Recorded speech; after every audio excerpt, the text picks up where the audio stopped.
শুভেন্দু অধিকারীর আজকের এই একটা ঘোষণায় মমতা ব্যানার্জির দলের মধ্যে মমতা ব্যানার্জির শিবিরে আতঙ্কের পরিবেশ তৈরি করে দিয়েছে।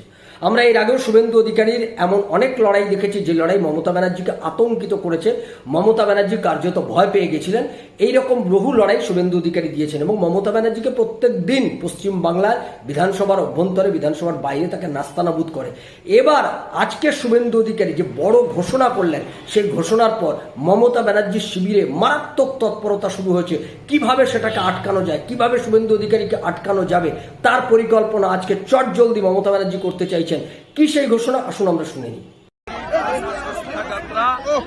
এটা যতদিন না পশ্চিমবঙ্গে কন্যারা সুরক্ষিত হচ্ছে এবং মমতার বিদায় হচ্ছে, ততক্ষণ থামবো না। হাঁসখালি থেকে পার্ক স্ট্রিট থেকে কসবা, ছি ছি মমতা, ছি ছি মমতা। দাদা, এখানে সার্বিকভাবে কন্যা সুরক্ষা যাত্রা, যেহেতু কন্যা সুরক্ষা যাত্রা, আপনার কি সার্বিকভাবে রাজ্যের পরিস্থিতি নিয়ে এই কসবা সামনে আছে, কিন্তু ঠিক নেই। কন্যা সুরক্ষা যাত্রা কসবাকে সামনে রেখে, এবং আপনারা জেনে রাখুন, পশ্চিমবঙ্গ বিজেপি যুব মোর্চা আজকে কলকাতা পুলিশকে জানিয়েছে আমরা কালকে কোর্টে যাচ্ছি পারমিশন নিয়ে 2 তারিখে কসবা অভিযান।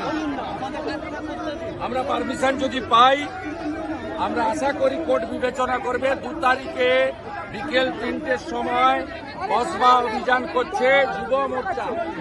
আমরা নড়িয়ে দেব। গোটা রাজ্যের যুবক যুবতী ছাত্র ছাত্রীরা সেদিন মাঠে থাকবে এবং আমার আগামী কয়েক সপ্তাহ সব কর্মসূচি থাকবে কন্যা সুরক্ষা যাত্রা, কন্যা লক্ষ্মী সুরক্ষা যাত্রা। কলেজের মধ্যে এর আগেও এই ধরনের ঘটনা ঘটাতো?